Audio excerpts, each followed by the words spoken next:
Hello students, अनंत ज्ञान by सज्जन में आप सभी का हार्दिक स्वागत है।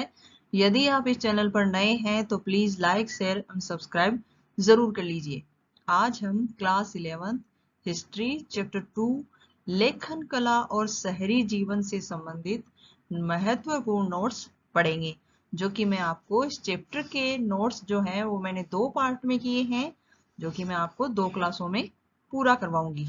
तो पहला पार्ट है जिसमें मैंने बताया है कि मेसोपोटामिया का अर्थ क्या है, मेसोपोटामिया कहाँ बसा हुआ है, इससे संबंधित हम ऐतिहासिक जानकारी के स्रोत कैसे प्राप्त कर सकते हैं और किस प्रकार मेसोपोटामिया में लेखन कला और शहरी जीवन की शुरुआत हुई। तो सबसे पहले ये जान लेते हैं कि मेसोपोटामिया शब्द का अर्थ क्या है।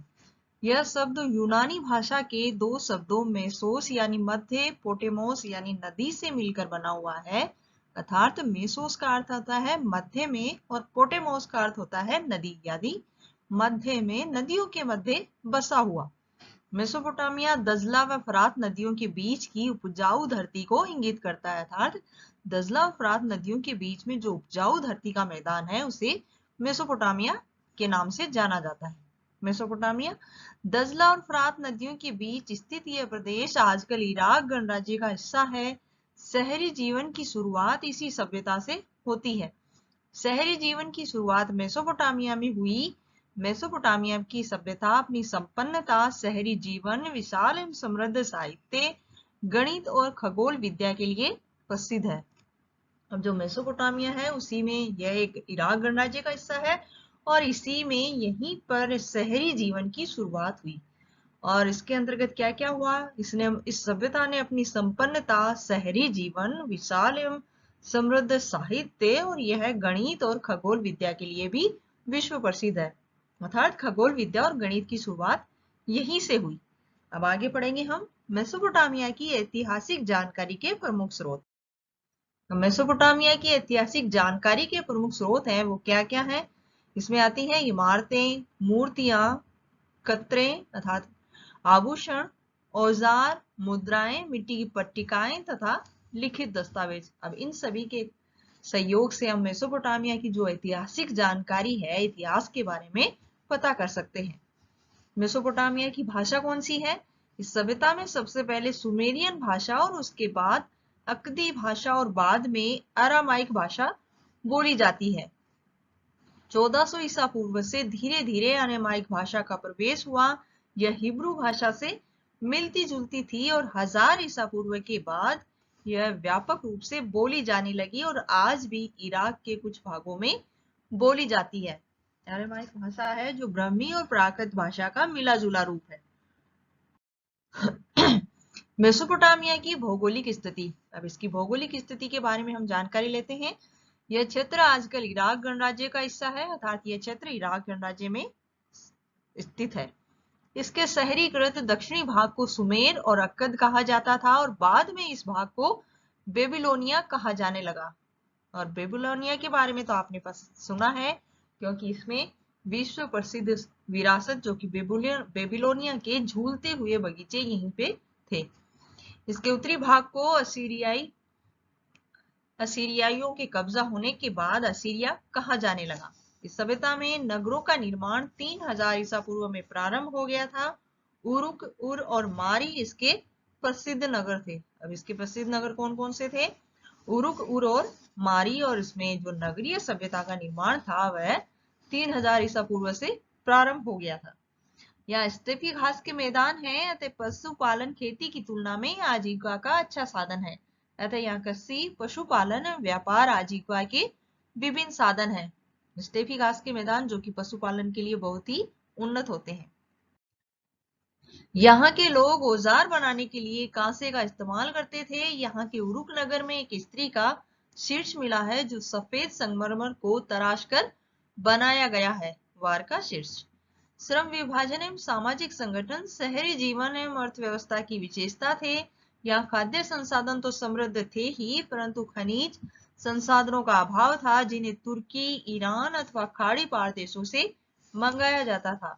यहाँ व्यापार के लिए परिवहन व्यवस्था अच्छी थी, जल मार्ग के द्वारा होता था और फरात नदी व्यापार के लिए विश्व मार्ग के रूप में विश्व प्रसिद्ध थी। अब यहाँ व्यापार किस प्रकार होता था, जल मार्गों के जरिए होता था, और जो फरात नदी है वह व्यापार के लिए विश्व में इसका मार्ग प्रसिद्ध था। शहरी अर्थव्यवस्था में हिसाब किताब लेन देन रखने के लिए यहाँ लेखन कला का विकास हुआ। अर्थात अब लेखन कला का विकास क्यों हुआ, मतलब शहरी अर्थव्यवस्था में जब व्यापार का विस्तार हुआ तो इन लोगों को हिसाब किताब और लेन देन रखने के लिए इसका मतलब इसकी जरूरत पड़ी, तो यहाँ पर लेखन कला का विकास हुआ। मेसोपोटामिया की कृषि और जलवायु, अब ये कि वहां की कृषि और जलवायु के बारे में जानते हैं कि किस प्रकार वहां था मौसम। दजला और फरात नाम की नदियां उत्तरी पहाड़ों से निकलकर अपने साथ उपजाऊ बारीक मिट्टी लाती रही। जब इन नदियों में बाढ़ आती है अथवा जब इनके पानी को सिंचाई के लिए खेतों में ले जाया जाता है तब यह उपजाऊ मिट्टी वहां जमा हो जाती है। यहाँ का रेगिस्तानी भाग जो दक्षिण में स्थित है, यहाँ भी कृषि की जाती है, और फरात नदी जब इन रेगिस्तानों में पहुंचती है तो छोटे छोटे कई धाराओं में बटकर नहरों की तरह सिंचाई का कार्य करती है। यहाँ गेहूं, जौ, मटर और मसूर आदि फसलों की खेती की जाती है। अब यहाँ बताया जा रहा है कि यहाँ जो रेगिस्तानी भाग है वह दक्षिण में स्थित है, लेकिन वहां भी कृषि की जाती है। क्यों की जाती है, क्योंकि जब फरात नदी जब इन रेगिस्तानों में पहुंचती है तो वहां इस रेगिस्तान के कारण वह कई छोटी छोटी धाराओं में बढ़ जाती है, और फसलों में उन जो खेत हैं वहां पर मतलब उन धाराओं में बढ़कर नहरों की तरह सिंचाई का कार्य करती है।